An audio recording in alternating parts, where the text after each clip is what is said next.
नमस्कार मंडळी, श्री स्वामी समर्थ. तर हिंदू धर्मात संकष्टी चतुर्थीला विशेष महत्त्व आहे, पण त्याहूनही अधिक महत्त्व अंगारकी संकष्टी चतुर्थीला आहे. आपल्या हिंदू धर्मात संकष्टी चतुर्थीला विशेष महत्त्व आहे, पण जेव्हा ही चतुर्थी मंगळवारी येते तेव्हा तिला अंगारकी संकष्टी चतुर्थी म्हटले जाते. अंगारकी संकष्टी चतुर्थीचे व्रत केल्याने वर्षभरातील सर्व संकष्टीचे फळ मिळते. 5 मे मंगळवारी संकष्टी चतुर्थी म्हणजे अंगारकी संकष्टी चतुर्थी ही आलेली आहे. तर या दिवशी बघा, ज्या मुलांचं किंवा मुलींचं लग्न ठरत नाही त्यांच्यासाठी आपण एक साधा आणि सोपा परंतु अत्यंत प्रभावी उपाय करणार आहोत. आपल्याला फक्त एक विड्याचं पान लागणार आहे. तर यामुळे मुलांच्या कुंडलीमध्ये किती भयंकर दोष असतील तर ते दूर होऊन मुलांचं लग्न हे लवकरात लवकर ठरेल. तर पहा, शिवपुराणामध्ये असं म्हटलं आहे की या शुभ दिवशी पूर्ण भावाने आणि श्रद्धेने गणपती बाप्पांची पूजा आराधना केली तर ज्या मुलांच्या किंवा मुलींच्या लग्नात ज्या काही अडचणी आहेत, समस्या आहेत तर त्या दूर होतील आणि त्यांचं लग्न हे लवकरात लवकर ठरेल. या उपायासाठी आपल्याला फक्त एक विड्याचं पान लागणार आहे आणि एक आपल्याला सुपारी लागणार आहे. पूजेची सुपारी आपल्याला लागणार आहे. तर मंडळी, ही संपूर्ण माहिती जाणून घेण्या अगोदर तुम्ही चॅनलवरती नवीन असाल तर चॅनलला सबस्क्राईब करा. व्हिडिओ पाहत असताना व्हिडिओला लाईक करा आणि श्री स्वामी समर्थ किंवा ओम गम गणपताय नमः अशी कमेंट नक्की करा. तर मंडळी, लग्नासंदर्भात भरपूर व्हिडिओ आपल्या चॅनलवरती आहेत. म्हणजे मराठी मेघना या यूट्यूब चॅनलवरती लग्नासंदर्भात भरपूर व्हिडिओ अपलोड झालेले आहेत. तसेच तुम्ही चॅनलवरती जायचं आहे आणि प्लेलिस्टमध्ये जा, जिथे भरपूर व्हिडिओ आहेत ज्यामध्ये बऱ्याच मुलामुलींचं लग्न देखील ठरलेलं आहे. त्यांनी मला तशा कमेंट केलेल्या आहेत. तर ते व्हिडिओ देखील तुम्ही पाहू शकता. कारण मी जे हे उपाय तुम्हाला सांगत आहे तर ते हे उपाय ज्योतिषाने सांगितलेले महा उपाय आहेत आणि ज्यामुळे बऱ्याच मुलामुलींचं लग्न देखील ठरलेलं आहे. आणि आजचा हा जो उपाय आहे तर या उपायामध्ये देखील बऱ्याच मुलामुलींचं लग्न देखील ठरलेलं आहे. साधा, सोपा परंतु अत्यंत प्रभावी उपाय आहे. तर हा उपाय तुम्ही पूर्ण श्रद्धेने, विश्वासाने हा उपाय करा तर त्याचा लाभ होईल. तर मंडळी, आपण पाहत असतो बऱ्याच मुलांचे किंवा मुलींच्या लग्नात भरपूर असा विलंब झालेला आहे. त्यांचं वय उलटून गेलेलं आहे तरी देखील लग्न ठरत नाही. लग्नात काही ना काही समस्या या येतच असतात. कित्येक वेळा लग्न जमून देखील मोडत असतात, साखरपुडा होऊन देखील मोडत असतात. तर काही ना काही समस्या, अडचणी ह्या मुलांच्या बाबतीत होत असतात. आई वडील देखील भरपूर उपाय करत असतात परंतु त्यांना काहीच त्याचा लाभ होत नाही. तर पहा, आज जो आपण उपाय पाहणार आहोत तर या उपायामुळे मुलांच्या कुंडलीमध्ये जे काही ग्रह दोष आहे किंवा नजर दोष असेल, पितृदोष असेल तर हे संपूर्ण दोष दूर होऊन मुलांचं लग्न हे लवकरात लवकर ठरेल. लग्नामध्ये एक दिवसाचा योग त्यांच्या कुंडलीमध्ये निर्माण होईल. असा हा महा उपाय आपल्याला या दिवशीच करायचा आहे. कारण अंगारकी संकष्टी चतुर्थी आलेली आहे. तर या दिवशी आपण हा उपाय केला तर नक्कीच तुम्हाला याचा लाभ मिळेल. तर अंगारकी संकष्टी चतुर्थीच्या दिवशी आपल्याला हा उपाय करायचा आहे. तर या दिवशी बघा, सकाळी लवकर उठायचं आहे. ब्रह्म मुहूर्तावर उठा. कारण कोणताही उपाय करत असताना सकाळी जी उपायाची सेवा आपण करतो त्याचा लाभ आपल्याला तात्काळ मिळत असतो. कारण यावेळेस अमृत सिद्धी योग देखील आलेला आहे. म्हणून हा उपाय आपण शक्यतो सकाळीच करायचा आहे. तर मुलांनी किंवा मुलींनी जेव्हा तुम्ही आंघोळ करता त्या आंघोळीच्या पाण्यामध्ये तुम्हाला चिमूटभर हळद टाकायची आहे. कारण यामुळे तुमचा गुरुग्रह आहे तर तो बळकट होतो. कारण लग्नात जास्तीत जास्त इतर ग्रह जरी कमजोर असेल आणि गुरुग्रह तुमचा बळकट असेल तर लग्न हे लवकर ठरत असते आणि लग्नामध्ये कोणतेच अडथळे हे निर्माण होत नाही. गुरुग्रहाला आपल्याला स्ट्रॉंग करायचं आहे. तुम्ही आंघोळीच्या पाण्यात चिमूटभर हळद टाकून आंघोळ करायची आहे. किंवा शक्यतो गुरुवारी तुम्ही पिवळे कपडे किंवा जर कपडे पिवळे तुम्ही घालणे तुम्हाला शक्य नसेल तर तुम्ही पिवळा रुमाल देखील जवळ ठेवू शकता. म्हणजे तुमच्या खिशामध्ये पिवळा रुमाल तुम्हाला ठेवायचा आहे. यामुळे तुमचा गुरुग्रह आहे तर तो मजबूत होईल आणि लग्नाचे योग देखील निर्माण होतील. तर हा उपाय आहे तर हा उपाय आई करू शकते किंवा मुलं स्वतः असेल तर त्याने देखील हा उपाय केला तरी देखील चालेल. एवढा साधा सोपा हा उपाय आहे. जर समजा तुमची मुलं घरी नसतील तर मग हा उपाय आईने केला तरी देखील चालेल. तर आईने सकाळी लवकर उठायचं आहे.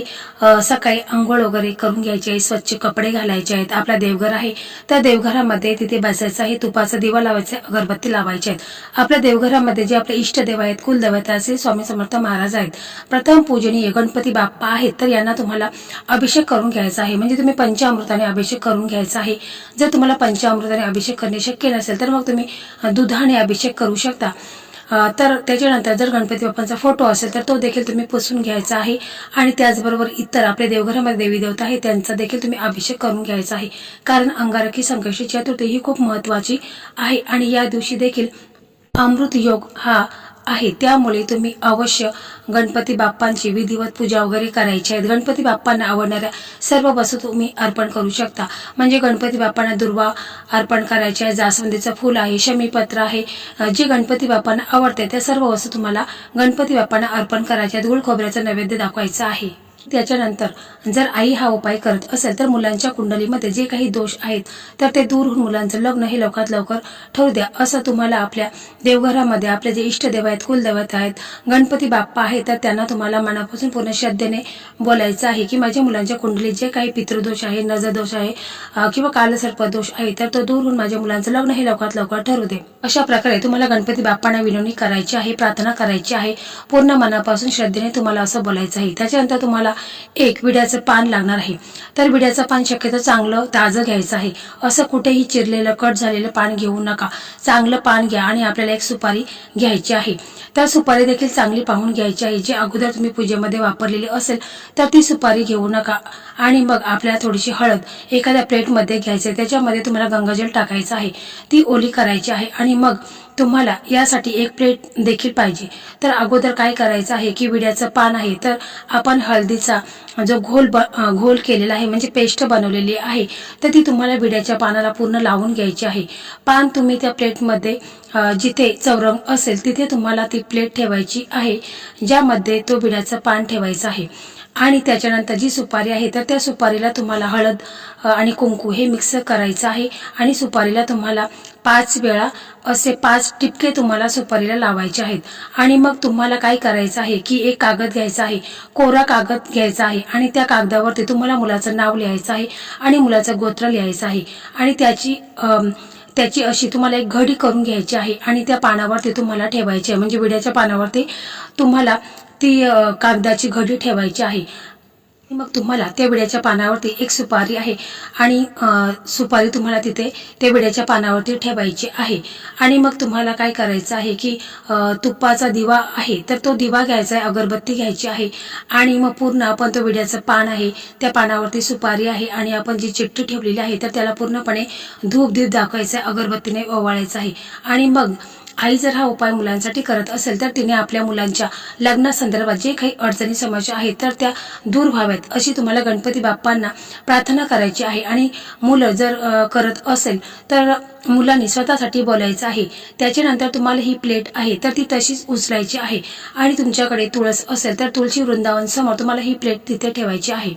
आणि मग तुम्हाला तुळशी मातेसमोर एक तुपाचा दिवा लावायचा, अगरबत्ती लावायची आहे आणि ही प्लेट तिथेच तुम्हाला ठेवायची आहे। म्हणजे आपल्याला 21 दिवस ही प्लेट तिथेच तशीच ठेवायची आहे। म्हणजे तुम्ही तुळशी वृंदावन आहे त्याच्या आतमध्ये ठेवू नका, बाहेर ठेवायची आहे। कारण जेव्हा आपण तुळशीला पाणी अर्पण करत असतो तेव्हा ते ओलं होता कामा नये, कारण त्याच्यामध्ये आपण एक चिठ्ठी ठेवलेली आहे। त्याच्यामुळे आपल्याला तुळशीच्या बाजूलाच ही प्लेट ठेवायची आहे, तशीच ठेवायची आहे। कारण सुपारी ही गणपती बाप्पांचे एक प्रतीक मानलं आहे। आणि मग त्याच्यानंतर तुम्हाला तिथेच 108 वेळा हा मंत्र म्हणायचा आहे, ओम गण गणपताय नमः, ओम गण गणपताय नमः हा मंत्र तुम्हाला 108 वेळा म्हणायचा आहे। शक्य असेल तर तुम्ही तुळशीची माळ घ्यायची आहे किंवा रुद्राक्षाची माळ तुम्हाला जवळ घ्यायची आहे आणि तुम्हाला 108 वेळा हा मंत्र बोलायचा आहे। जर तुम्हाला काही कारणास्तव हा मंत्र 108 वेळा बोलणे शक्य नसेल तर मग तुम्ही 21 वेळा म्हटलं तरी देखील चालेल, परंतु तुम्ही जेवढी जास्त सेवा कराल तेवढाच तुम्हाला त्याचा जास्त लाभ होईल। आणि ही प्लेट तुम्हाला 21 दिवस तिथेच ठेवायची आहे।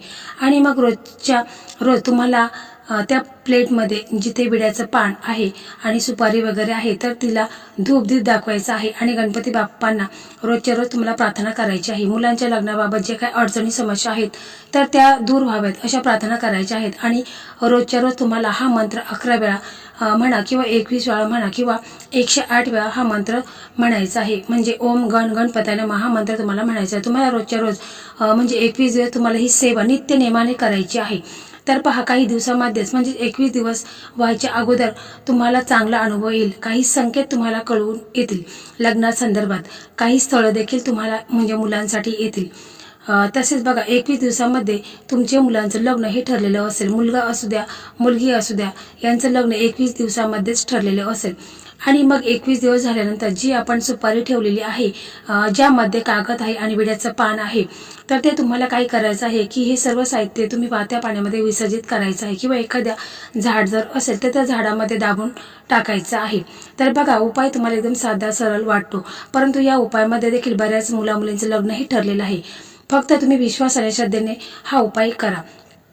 तर मंडळी, अशा प्रकारे आजचा हा व्हिडिओ होता. हा व्हिडिओ तुम्हाला कसा वाटला कमेंटमध्ये नक्की सांगा. व्हिडिओ आवडला तर तुमचे जे मित्र असेल, मैत्रिणी असेल, ज्यांचं लग्न ठरलेलं नसेल, तर अशा मित्रमैत्रिणींना देखील हा व्हिडिओ शेअर करा, ज्यामुळे त्यांचं देखील लग्न हे लवकरात लवकर ठरेल. श्री स्वामी समर्थ. जय जय स्वामी समर्थ. ओम गण गणपताय नमः.